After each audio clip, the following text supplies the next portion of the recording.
Hey everyone, welcome back to the channel.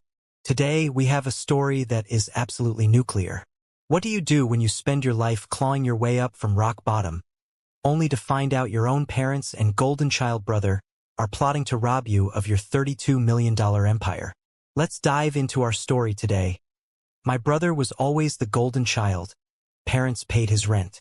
Now I have $32 million, and my perfect legal trap will leave him with nothing. Let's get into it. My name's Arthur. I'm 45, and for as long as I can remember, my family made it painfully clear who the chosen one was. Spoiler alert, it wasn't me. My older brother, Robert, was the undeniable golden child from the exact moment he took his first breath in this world. If he sneezed, my parents would rush over with tissues, hot soup, and a thermometer, acting like it was a national emergency. If I broke my arm falling off my bike when I was 10, I got a stern lecture about being careless, ruining my clothes, and how hospital bills don't magically pay themselves. That was the exhausting, inescapable rhythm of our household. Robert shined brightly in the center of the room, and I was fully expected to stay quietly in the shadows, making sure not to block his light. The favoritism wasn't subtle. It wasn't something you had to read between the lines to see. It was broadcasted daily. When Robert went off to a private university, my parents didn't just cover his exorbitant tuition. They paid his rent for a luxury downtown apartment, leased him a brand new sports car because he said walking to class made him tired, and gave him an allowance for groceries that somehow entirely transformed into designer clothes, weekend getaways, and VIP concert tickets. Meanwhile, I was the ghost in the house. I worked grueling night shifts at a local, run-down mechanic shop, coming home at dawn with grease permanently stained into my knuckles, just to afford the basic tuition at the community college across town. I didn't ask for much, but on the rare occasions I did ask for a little help, it was always met with the exact same dismissive speech. It was always some variation of, "Arthur, you need to learn personal responsibility. The real world doesn't hand out free rides." I learned it, all right. I learned it the hard way. Every scraped-together dollar, every freezing night shift under the hood of a broken-down sedan, every skipped meal just so I could afford my used textbooks. It all hardened me. It turned me into someone who expected nothing from anyone. But Robert floated through life on a cloud woven from my parents' bank accounts. When Robert turned 25, he racked up $50,000 in credit card debt after trying to live like a billionaire on social media and investing in an embarrassingly obvious pyramid scheme. My parents swooped in like desperate superheroes, drained their savings, and wrote a check to clear his name without a single word of reprimand. The message to me was crystal clear. Robert's catastrophic mistakes were forgivable acts of youthful exploration. My mistakes would have been undeniable proof that I was a permanent disappointment. By the time he turned 30, they helped him put a massive down payment on a sprawling suburban house, claiming he needed the space to settle down. When I turned 30, living in a cramped studio apartment with a leaky roof, my parents mailed me a generic, drugstore Christmas card with a crisp $50 bill tucked inside. The note, written in my mother's flawless cursive, read, "Don't spend it all at once."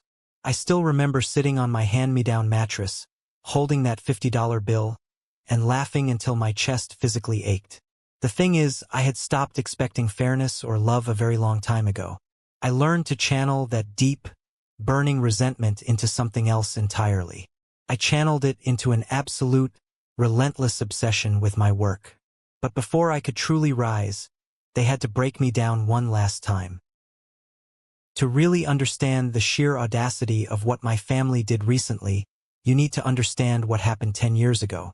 I was 35, pouring every waking hour into a small, independent machine shop I had managed to lease. I was transitioning from auto mechanic work to designing automated supply chain parts.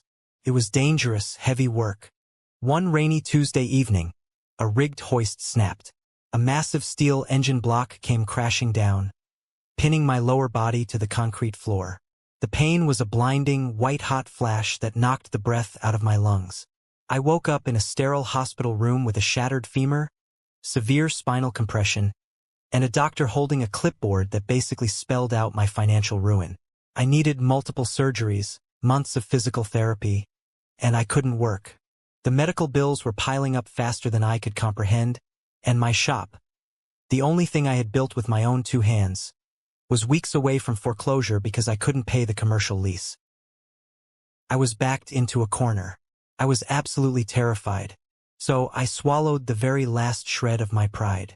I put on my brace, grabbed a pair of crutches, and dragged my broken body through the freezing rain to my parents' house. I didn't ask for a handout. I brought a meticulously drafted business plan and a repayment schedule. I begged them for a $15,000 loan, just enough to cover the shop's rent and keep the lights on while I recovered. I promised to pay them back with interest. I sat at their pristine kitchen table, shaking from the pain medication and the cold, laying out the documents. My father wouldn't even look me in the eye. My mother sighed heavily, looking at me like I was a stray dog tracking mud onto her white carpets. And then Robert walked into the room. He leaned against the counter, sipping a craft beer, and smirked. "Come on, Artie," Robert sneered, looking down his nose at me. 15 grand? We all know your little garage is a sinking ship. Mom, Dad, he's probably just in debt to some shady people or gambling it away. Don't throw good money after bad. He needs to learn how to manage a business properly. I tried to defend myself. I pointed to my cast, to the medical records, but the jury had already reached a verdict. My mother slid my paperwork back across the table, her face a mask of cold, unfeeling stone. "Robert is right, Arthur," she said, her voice completely devoid of a mother's warmth. "We can't just bail you out every time life gets difficult. You chose this risky path. You need to take responsibility for your own life. We don't have that kind of money to just throw around on a failing venture." I hobbled out of that house feeling like I had been stabbed in the chest. I nearly lost everything. I had to sell my only vehicle, a beat-up pickup truck, and take on a predatory high-interest loan just to keep the shop from being padlocked by the bank. I ate plain rice and beans for a year. But here is the detail that truly killed whatever love I had left for them. Exactly 1 week after I sat at that table begging for my livelihood, it was Robert's birthday. My parents threw him a massive barbecue. I didn't go, but I saw the pictures plastered all over social media. Sitting in their driveway, wrapped in a giant red bow, was Robert's birthday present from my parents. A brand new, customized recreational speedboat. The cost of that boat? Exactly $15,000. They didn't lack the money. They just lacked a single ounce of empathy for me. They watched me drowning, and instead of throwing me a life preserver, they bought my brother a luxury boat to ride over my head. That was the exact moment the family dynamic shifted in my mind. They were no longer my parents or my brother. They were just strangers who happened to share my DNA. From that day forward, I was truly alone, and that realization was the most liberating thing that ever happened to me. Man, seriously, do you guys feel your blood boiling right now? I'm genuinely pissed off for the OP. Just imagine, you get into a horrible accident, your femur is shattered, your business is about to go bankrupt. You drag yourself on crutches to your parents' house, papers in hand, and you literally beg them for a $15,000 loan just to save your shop. And what do? They shut you down cold. They humiliate you right to your face. Then, exactly 1 week later, they buy your brother a brand new $15,000 luxury speedboat, wrapped with a giant red bow. Are you kidding me? Alright, let's keep going with the OP's story. Rock bottom is a terrifying place, but it's also a phenomenal foundation to build upon. Once you realize nobody is coming to save you, you stop looking at the door and start looking at the tools in front of you. I took all that blinding rage, all the humiliation of begging for my life while they bought a boat, and I forged it into absolute, unbreakable discipline. I didn't just rebuild my machine shop. I pivoted. I taught myself advanced coding late at night, fueled by cheap, bitter coffee and the burning memory of Robert's smug face. I combined my mechanical knowledge with software engineering to create an automated logistics and supply chain system. For 15 years, I existed in a state of total, unapologetic obsession. I worked 100-hour weeks. I slept on a thin yoga mat under my office desk more times than I slept in my own bed. I sacrificed relationships, vacations, and free time. Every time I felt exhausted, every time I wanted to quit, I pictured that red bow on that stupid $15,000 boat. I built the company entirely from scratch, quietly scaling it in the shadows. I hired brilliant engineers, secured patents, and slowly took over a highly lucrative niche in the tech industry. Meanwhile, my parents continued their endless parade of bragging about Robert. Robert got a mid-level management job. They threw a party. Robert bought a new suit. They posted a 10-paragraph essay on Facebook about his incredible fashion sense. They never once called to ask what I was doing. They didn't know I had moved my headquarters to a massive commercial space. They didn't know I had 150 employees. They didn't know because they fundamentally didn't care. Then, last year, the finish line arrived. A massive, global tech conglomerate had been eyeing my proprietary software for months. The negotiations were intense, grueling, and secretive. When the final contract was pushed across the mahogany table in a high-rise law office, my hand didn't even shake as I signed it. The deal closed. The acquisition was final. The number? $32 million. When the wire transfer cleared and I saw that unbelievable, life-altering string of numbers populate in my private bank account, I didn't cheer. I didn't go out and buy a fleet of exotic sports cars or pop $1,000 bottles of champagne. I drove back to my modest apartment, took off my boots, grabbed a cold, cheap beer from the fridge, and sat in the dark. I stared at the wall, listening to the silence of the room. I had won. The war I had been fighting against poverty, against failure, against the crushing weight of my family's expectations. It was over. I was a multimillionaire. I had more money than my parents and Robert could even comprehend. But I decided not to tell a single soul in my family. I wanted a social experiment. I wanted to see how long it would take for them to reach out to me organically. I wanted to see if maybe, just maybe, they would call to check on their youngest son just for the sake of it. Months went by. Spring turned into summer. Summer faded into autumn. My phone remained entirely silent. Not a text, not a voicemail, not a passing thought. I bought a beautiful piece of land, invested heavily in diversified trusts, and set up a foundation for underprivileged teens to learn coding. I lived a rich, full life, entirely separated from their toxic orbit. And then came the inevitable invitation to the annual Christmas dinner.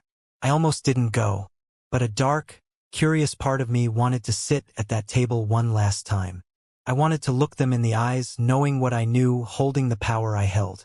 I put on a simple, unmarked sweater, drove my old reliable sedan, and walked right into the lion's den, carrying a $32 million secret in my back pocket. Part 4. The fateful Christmas dinner. Expected word count. 750. The atmosphere in my parents' house that Christmas was exactly as suffocating as I remembered. The living room looked like it had been violently attacked by a holiday catalog. Pine garlands were draped over every conceivable surface.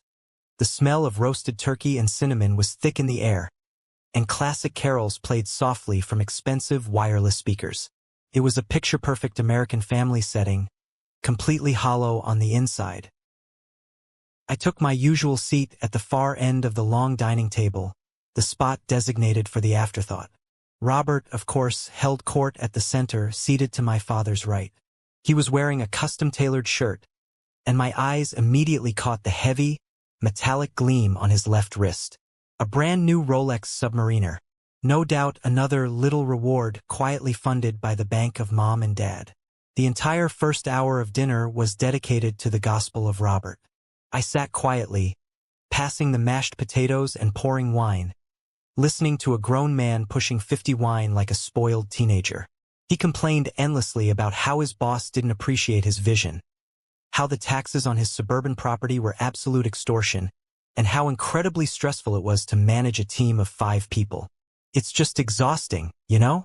Robert sighed, taking a large gulp of my father's expensive scotch. People just expect so much from me.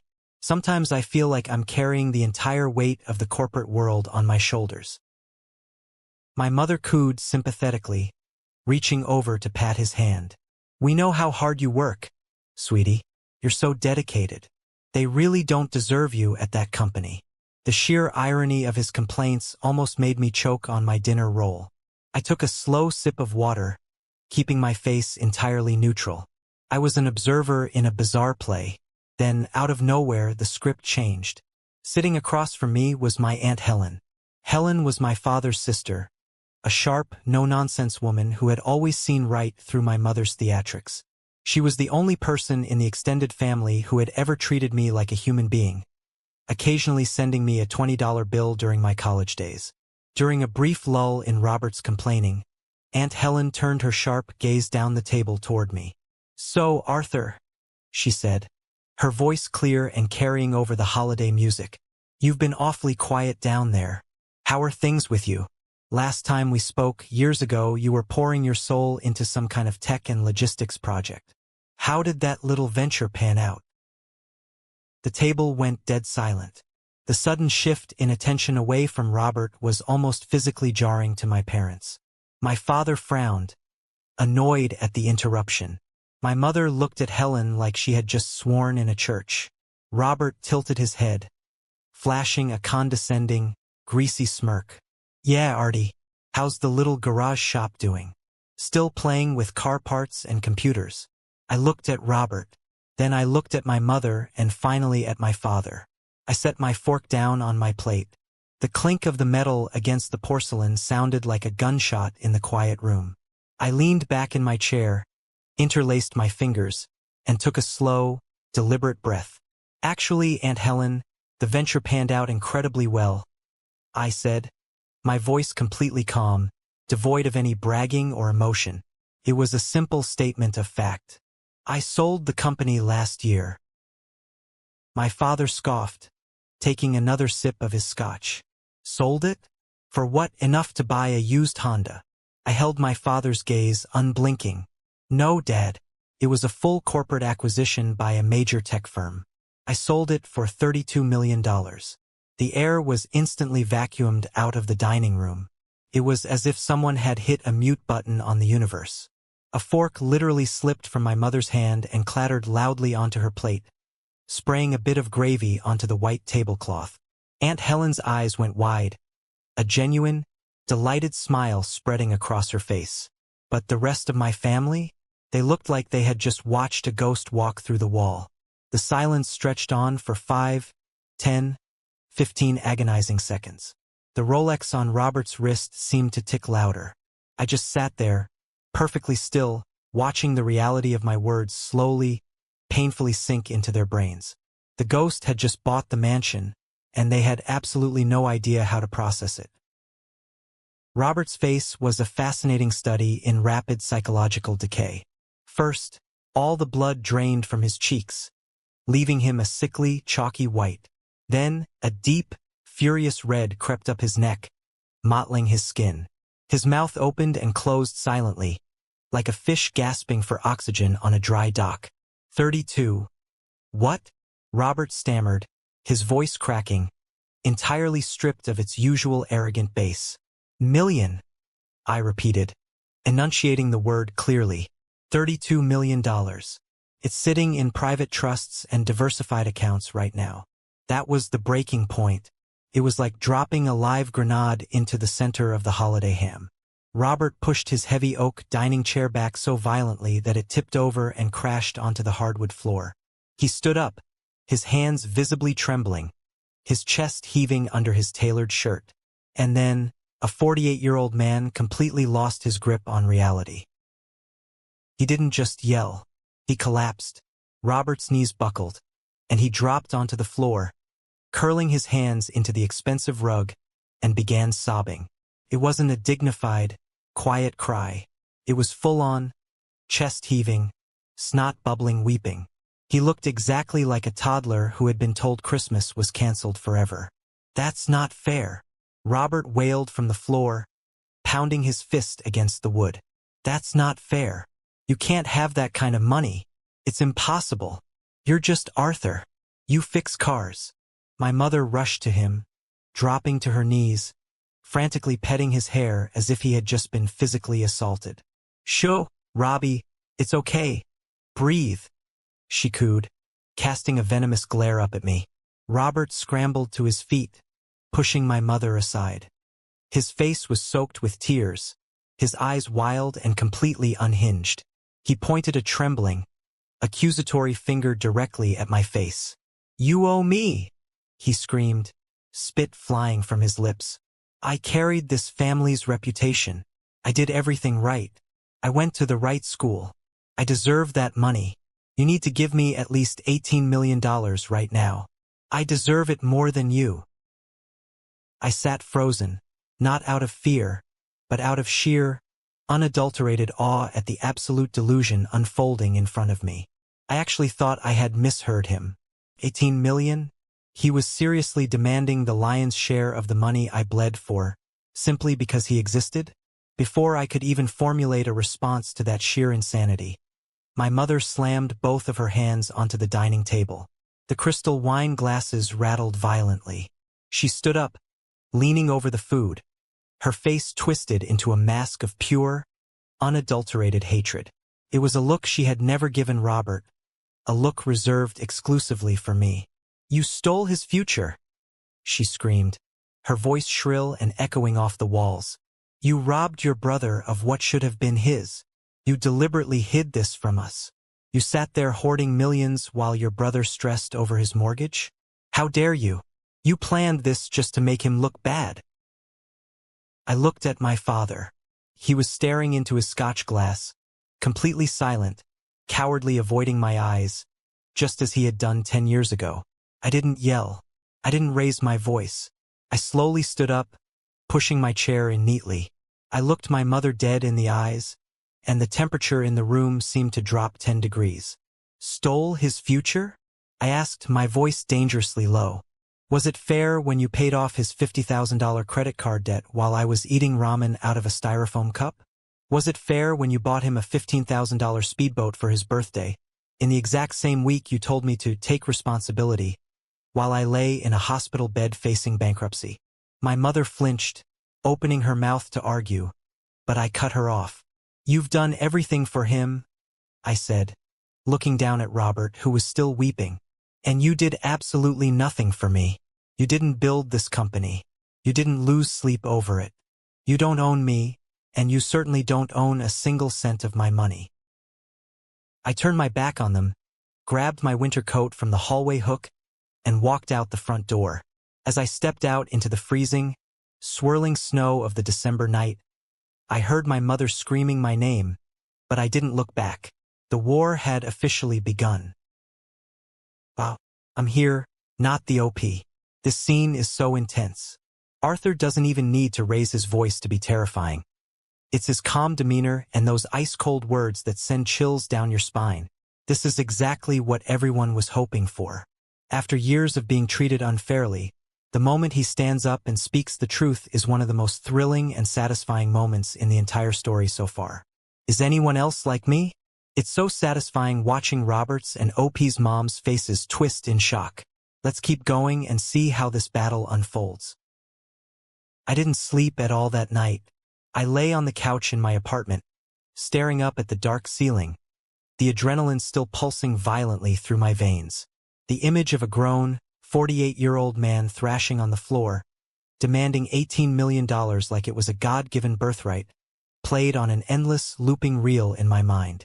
Any normal family would have been shocked, sure, maybe a little jealous, but eventually they would have been proud. My family? They immediately treated my success as a personal attack, a criminal act of theft against their precious golden boy.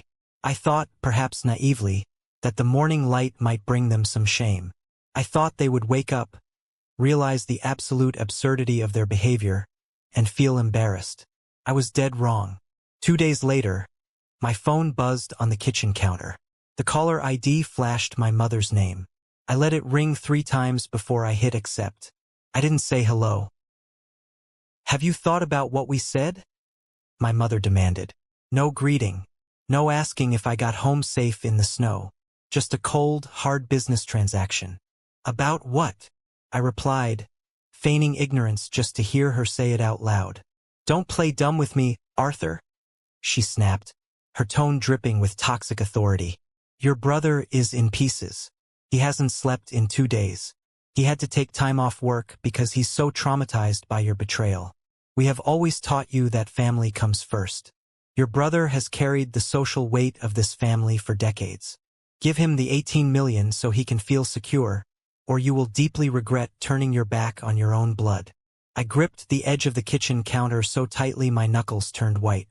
Let me get this perfectly straight, I said, my voice eerily calm.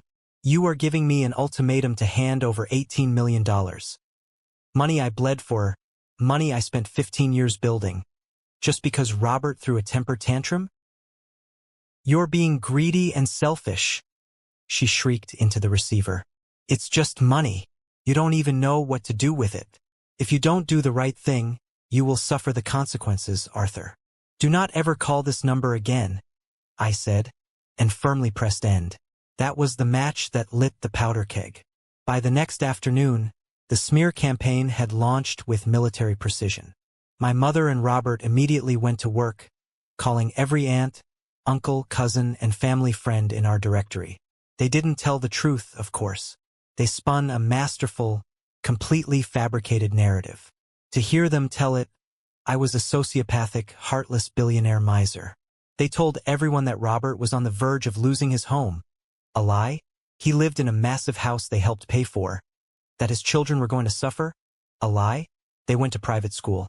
And that I sat at Christmas dinner, flaunting my wealth and laughing in Robert's face while refusing to lend him a few dollars to survive. My phone exploded. I started getting aggressive, guilt-tripping text messages from cousins I hadn't spoken to in 15 years.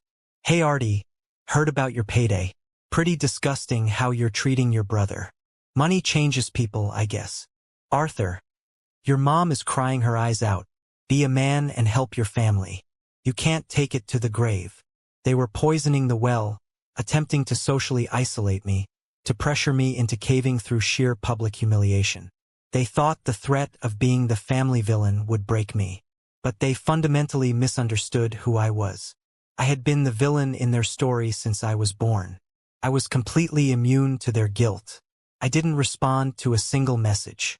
I just watched the texts roll in, feeling a profound, icy disgust. But I had no idea that their social manipulation was merely a distraction for a much, much darker plan. Exactly 1 week after the disastrous Christmas dinner, my life shifted from a bizarre family drama into a terrifying legal thriller. I was sitting at my home office desk, sipping black coffee, reviewing some architectural plans for the youth tech center I was funding, when my phone rang. It wasn't a family member. It was a restricted, highly secure number. I picked it up. Mr. Arthur? This is David Vance, Senior Vice President of Fraud Operations at your private wealth management firm. The voice said, tight and professional. We have a critical security situation. I need you to verify your identity immediately. My stomach dropped into my shoes. I went through the rigorous verbal passcode protocols. Once cleared, David took a heavy breath. Mr. Arthur, at approximately 3:14 a.m. this morning, someone attempted a massive, unauthorized breach of your primary holding accounts, David explained, his words echoing in the quiet room. This wasn't a standard overseas phishing attempt. This was highly targeted and intimately personal. What do you mean, personal? I asked, feeling a cold sweat break out on the back of my neck. The perpetrators possessed your old social security number, David continued. But more alarmingly, they successfully bypassed our Tier 1 security gateway by answering your core, personalized security questions perfectly. They knew the exact name of your first childhood pet, the specific street you lived on in 2nd grade, and your mother's maternal grandmother's maiden name. I stopped breathing. My mind raced. No hacker on the dark web knows the name of the golden retriever we had when I was 6. No identity thief knows the obscure maiden name of my great-grandmother. There were only 2 people on the entire planet who possessed that exact combination of historical, intimate knowledge. My parents. Did they get anything? I asked, my voice barely a whisper, the horror of the realization paralyzing my vocal cords. No, sir, David assured me quickly. When they attempted to establish a recurring, permanent wire transfer of $2 million a month to an external account routing to a Robert. Our Tier 2 enterprise AI flagged the IP address mismatch and the velocity of the request. The system immediately locked the entire portfolio down. Your funds are completely safe. But Mr. Arthur, the IP address of the login attempt traces back to a residential broadband network in your hometown. Do you want us to involve federal authorities? I sat in my chair, staring blindly at my computer screen. This wasn't just a dispute over a dinner table anymore. This wasn't just my mother yelling at me or my brother crying about fairness. My own flesh and blood, the people who brought me into this world, had sat in the dark of the night, typed in my social security number, and actively tried to electronically rob me of my life's work. They were trying to drain me dry to fund Robert's pathetic, entitled existence. This was a felony. This was a massive, undeniable federal crime. Don't call the FBI yet, David, I said, my voice suddenly turning to cold, hard steel. Lock down everything. Issue new credentials. I want a full, forensic IP trace report and the timestamped digital logs sent to my secure server within the hour. Understood, sir, David replied. I hung up the phone. The silence in the house was deafening. The last shred of familial obligation, the last tiny, pathetic ember of hope I had that they were just misguided, was extinguished forever. They hadn't just crossed a line. They had obliterated it with a bulldozer. They thought I was the same broken, desperate 35-year-old man begging for a loan. They thought I would be a soft, easy target. They were about to find out that the man they created by leaving him in the dark had learned exactly how to hunt in it. The blinding rage I felt after hanging up with the bank wasn't the kind that makes you scream or throw things. It was a cold, hyper-focused fury that sharpens every single one of your senses. I didn't wait for the morning. I grabbed my keys, got into my car, and drove straight to my parents' house. The tires of my sedan crunched aggressively against the packed snow of their suburban driveway. But as I pulled up, my eyes locked onto something that made my blood run absolute zero. Parked right in the center of the driveway, gleaming under the harsh glow of the street lamp, was a brand new, midnight black Ford F-250 Platinum pickup truck. It still had the temporary dealer tags on it. This wasn't a standard work vehicle. This was a luxury status symbol on heavy-duty wheels, easily carrying a price tag of $90,000. As I stepped out of my car, the front door of the house opened. Robert walked out, wearing a thick designer parka, jingling a heavy set of keys in his hand. He stopped on the front porch, looked at me, and then looked at the massive truck. The sheer, unadulterated smugness that radiated from his face in that moment is an image permanently burned into my retinas. "Nice ride, isn't it?" Robert said, his voice dripping with arrogance as he walked down the steps, patting the hood of the truck like he had actually earned it. Leather interior, panoramic sunroof, the works. Figured I deserved an upgrade. I stared at him, my breath pluming in the freezing air. "How exactly did you pay for a $90,000 truck, Robert? You were crying on the floor about your mortgage just last week." Robert leaned against the massive grille of the Ford, crossing his arms, flashing a grin that made me want to put my fist straight through his teeth. "Family takes care of each other, Artie. Mom and Dad knew you'd eventually come around and stop acting like a selfish prick, so they went ahead and gave me a little advance. They pulled from their retirement savings to cover it in cash. They know you're good for it." The ground felt like it was shifting beneath my boots. An advance. They had raided their own retirement funds to buy him a luxury truck, fully believing they were about to successfully hack my bank accounts to reimburse themselves. The entitlement was so astronomically high it bordered on psychosis. I ignored Robert and shoved past him, storming right through the front door of the house. My mother was sitting in the living room, reading a magazine by the fireplace as if she hadn't just committed a federal crime hours earlier. She looked up, startled by my sudden entrance. "Did you really think you could just hack into my private bank accounts?" I demanded, my voice echoing off the vaulted ceilings. "You used my social security number. You used my childhood security questions to try and steal millions of dollars from me. Do you have any idea what you've done?" My mother didn't gasp. She didn't deny it. She didn't even have the decency to look ashamed. She slowly closed her magazine, set it on the coffee table, and looked at me with an expression of cold, righteous defiance. "Don't you dare raise your voice in my house, Arthur," she commanded, her tone sharp and unyielding. "We were just making sure things were allocated fairly. You clearly have no moral compass, so your father and I had to step in. Robert is family. If you won't do the right thing and share your wealth, then we will do it for you." "That is wire fraud and identity theft," I yelled, the sheer disbelief cracking my stoic facade.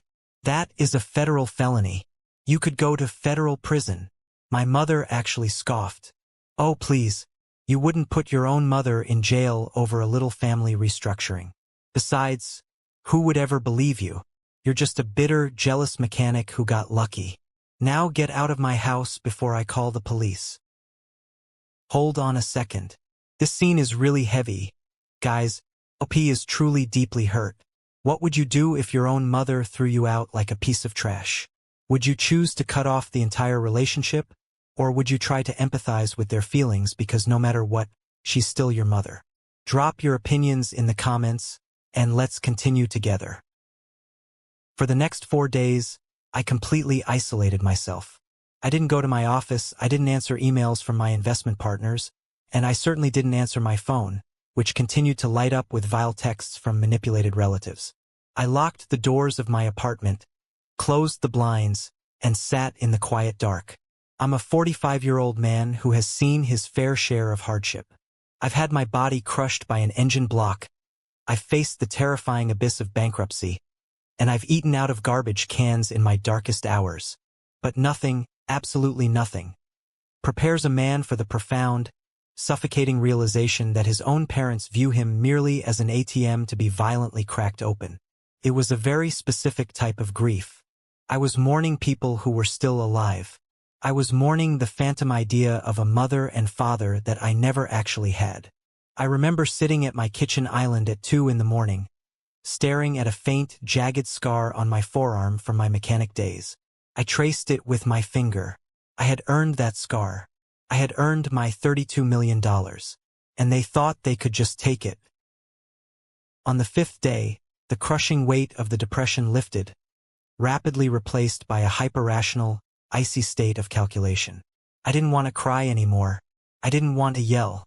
I wanted to dismantle their entire world, piece by piece, using the very legal and financial systems they thought they could outsmart. I opened my laptop and made 2 phone calls.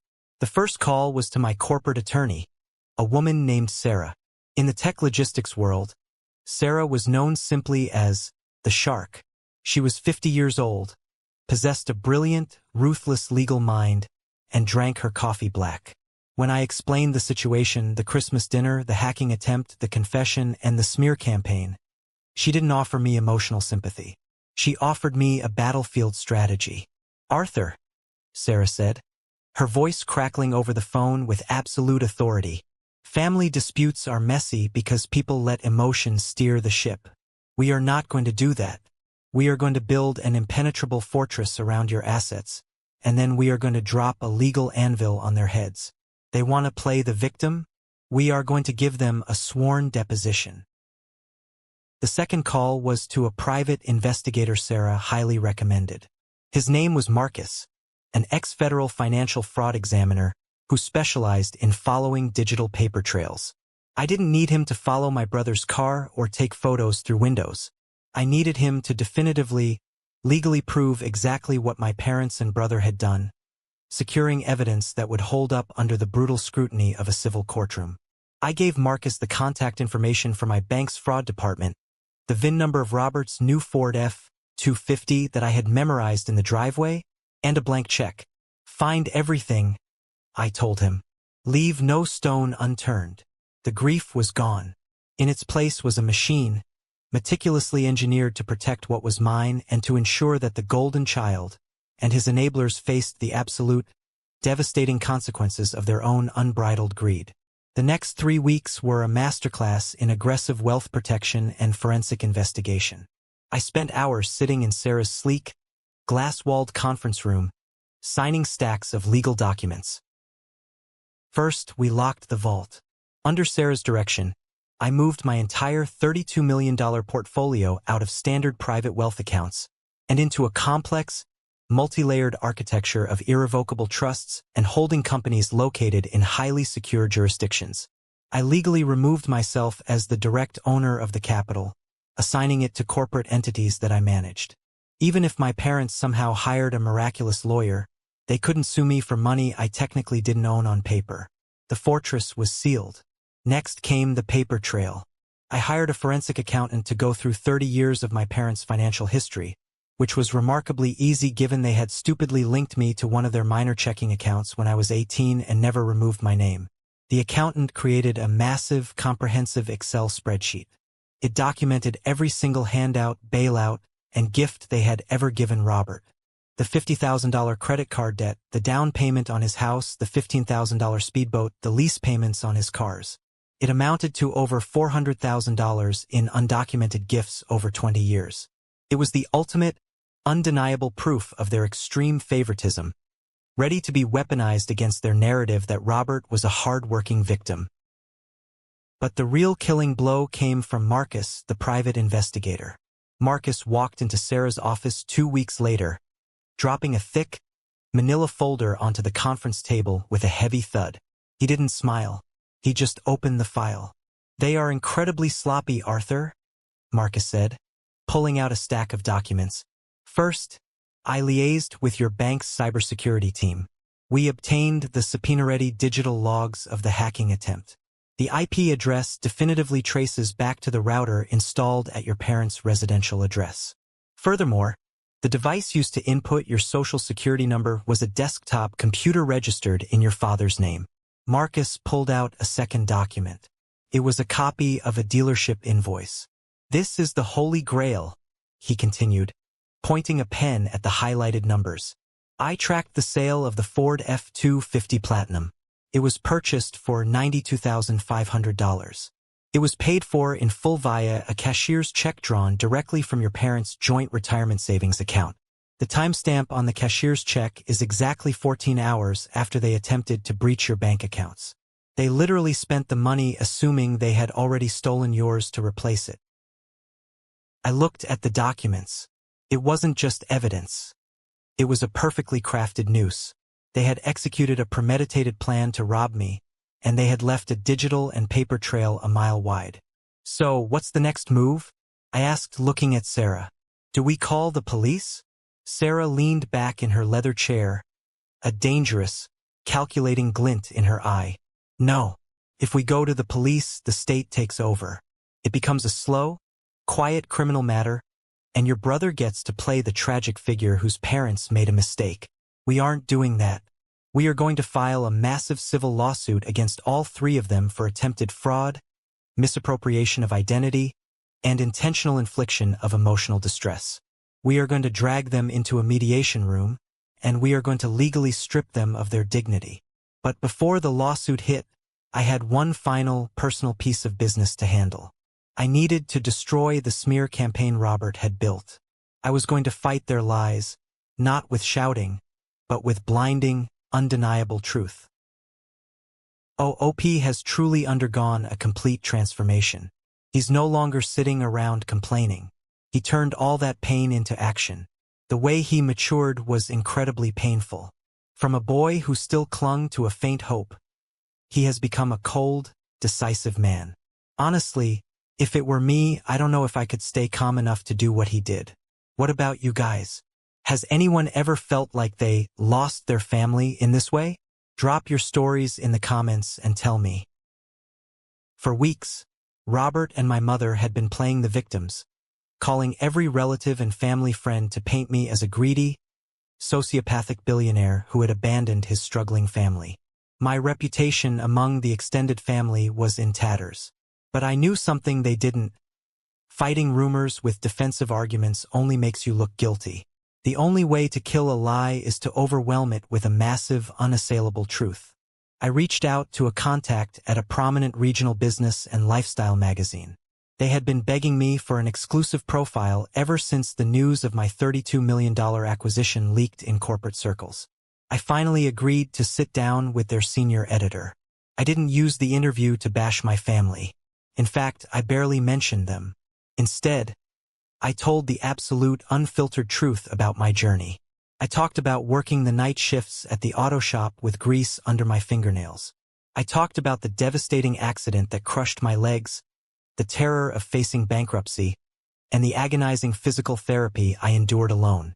I detailed how I built my software company from a cramped apartment, surviving on canned soup and sheer willpower. Then I revealed what I was doing with the money. I announced a $5 million endowment to create a series of vocational training centers for at-risk youth, focusing on mechanics and coding. I wanted to give kids the safety net I never had. When the magazine issue dropped, it featured a high-quality portrait of me on the cover, standing in my old machine shop. The headline read, "From crushed in a garage to a $32 million tech empire. The silent grit of Arthur." The article went viral within our community and among the extended family. It was a devastating, silent nuclear bomb dropped directly onto Robert's smear campaign. People read about my hospital stay, my near bankruptcy, and my massive philanthropic donations. The narrative shifted violently overnight. How could Arthur be a greedy monster if he was donating millions to orphans? How could Robert be the victim when Arthur had to rebuild his own shattered legs while working 100-hour weeks? The text messages from relatives changed immediately. Apologies flooded in. People started questioning Robert. Why didn't you tell us Arthur was in a wheelchair 10 years ago? Why are you driving a $90,000 truck if you're struggling to pay your mortgage? Robert's carefully constructed house of cards was collapsing in the wind. While the social fallout was happening, Sarah set the legal trap. She sent a formal, aggressive cease and desist letter via certified mail to my parents and Robert. It demanded that they immediately cease all attempts to access my financial information and stop spreading defamatory statements. It was a brilliantly calculated piece of bait. Sarah knew my mother's arrogance wouldn't allow her to simply ignore a legal threat from the son she despised. Exactly as Sarah predicted, my parents took the bait. Infuriated by the letter and the humiliating magazine article, they hired a sleazy, aggressive local attorney to fire back. Their lawyer sent us a laughable response, threatening to sue me for defamation and demanding an immediate cash settlement for family emotional damages. They thought they were showing strength. They thought they were intimidating me. But by hiring a lawyer and officially engaging in a legal dispute, they had unknowingly walked right into the kill box. Sarah smiled as she read their lawyer's response. "Perfect," she said, tossing the letter onto her desk. "They've officially lawyered up and made demands. The trap is set. Arthur, it's time to drop the hammer." The next morning, Sarah marched into the county courthouse and officially filed our civil complaint. It wasn't a quiet, minor filing. It was a comprehensive, devastating legal document that accused my parents and Robert of conspiracy to commit fraud, attempted grand larceny, identity theft, and severe financial harassment. When the process server handed my parents and Robert those thick stacks of legal papers, the reality of the situation finally breached their bubble of delusion. This wasn't a family argument they could win by screaming the loudest. This was the terrifying machinery of the American legal system coming to grind them into dust. Less than 48 hours after the papers were served, Sarah's office phone rang. It was the opposing counsel, the lawyer my parents had hired. I was sitting in Sarah's office, and she put him on speakerphone. The man's tone had completely lost its previous arrogance. He sounded nervous, almost placating. "Look, Sarah," the lawyer started, clearing his throat. "I've spoken extensively with my clients. They are extremely distressed. This is a family matter that has clearly gotten out of hand due to high emotions. Suing his own parents? Arthur must understand the catastrophic, permanent damage this will do to the family unit. We'd like to sit down and discuss a quiet, mutual withdrawal of all claims before this gets ugly." It was the classic playbook. When bullies realize they are outgunned, they suddenly want to preach about peace and family unity. Sarah leaned toward the speakerphone, her voice as cold and sharp as a scalpel. "Counselor, there is no mutual withdrawal. Your clients attempted to electronically steal millions of dollars from my client. We have the digital logs. We have the receipts. This isn't a misunderstanding. This is an attempted felony. We are not withdrawing anything." There was a heavy pause on the other end of the line. "What do you want, then?" "A trial will ruin everyone's reputation. We will agree to a formal, binding mediation," Sarah replied flawlessly. "One session. You bring your clients, I will bring mine. If they do not agree to our exact terms in that room, I will immediately forward our complete evidence binder to the federal prosecutor's office for criminal fraud charges. Are we clear?" The opposing lawyer swallowed hard. The threat of federal prison for 2 retirees was the ultimate leverage. "We will be there," he conceded quietly. Sarah hung up the phone and looked at me. "They are terrified, Arthur. But Robert will still try to play the victim. Your parents will try to manipulate you when you are in the same room. You need to be a wall of stone." "Don't worry about me," I said, adjusting the cuffs of my suit. "The son they used to manipulate died 10 years ago. I'm just here to read the will." The date was set.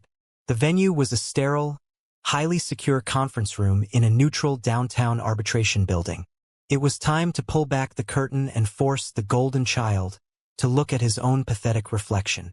The mediation room smelled faintly of ozone and expensive floor wax. I sat on one side of a massive, polished mahogany table with Sarah.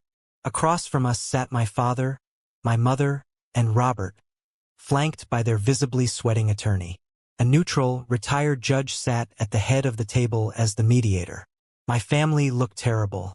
My father had aged 10 years in 3 weeks, his eyes darting nervously around the room. My mother's usual immaculate posture was rigid with brittle terror. And Robert looked like a cornered rat. He kept crossing and uncrossing his arms, refusing to make eye contact with me. The opposing counsel opened the session with a predictable, desperate plea. "Your Honor, this is a tragic breakdown of family communication. My clients admit that emotions ran high after Arthur's sudden revelation of wealth, and perhaps some boundaries were blurred. But this lawsuit is a massive overreaction. We are asking Arthur to drop the suit in the spirit of family reconciliation, and perhaps offer a small, voluntary financial gift to help his brother through a tough time." I didn't say a word. I just looked at Sarah. Sarah didn't argue. She didn't raise her voice. She simply opened her sleek leather briefcase, pulled out 3 thick, bound folders, and slid them across the heavy wooden table. One for the mediator, one for the opposing counsel, and one placed directly in front of my parents. "Let's dispense with the fiction of blurred boundaries," Sarah said smoothly, her voice commanding the entire room. "Tab 1 contains the subpoenaed forensic IP logs from Arthur's private bank. It definitively proves that the unauthorized login attempt originated from the Wi-Fi router at your client's home address. Tab 2 contains the device registration, proving the computer used belongs to the father." My father's face drained of all color. He stared at the pages like they were covered in poison. "Tab 3, Sarah continued relentlessly, is a cashier's check receipt from the local Ford dealership, proving that less than 14 hours after attempting to steal my client's money, your clients withdrew $92,000 from their own retirement account to purchase a luxury truck for Robert. They committed attempted fraud to fund a lavish lifestyle for an able-bodied adult." The opposing counsel frantically flipped through the binder, his face flushing deep red. He leaned over and whispered furiously to my parents. He clearly hadn't been told the full truth about the IP logs. Robert suddenly slammed his hands on the table, unable to control his fragile ego.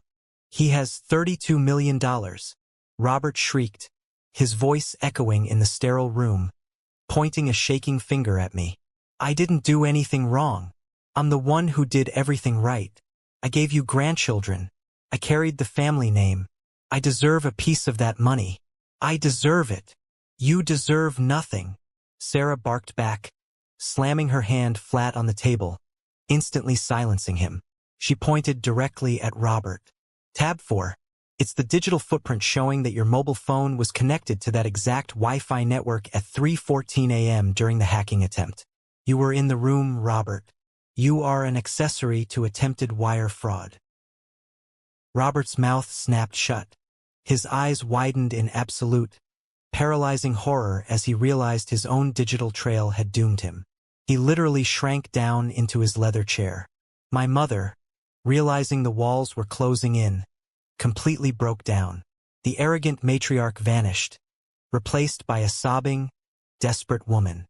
"Arthur, please," she wept, reaching her hands out across the table toward me. "We're your parents. We gave you life. We were just trying to help your brother. Please don't send us to prison. We'll do anything. Please." I looked at her tears.